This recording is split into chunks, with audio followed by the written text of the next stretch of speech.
বালক নাম রাখে ঠাকুর ও রাখাল,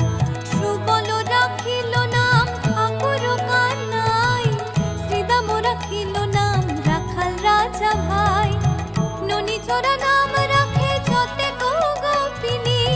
কালো সোনা নাম রাখে রাধা বিনোদিনী, কুবজা রাখিল নাম পতিত পাবন হরি,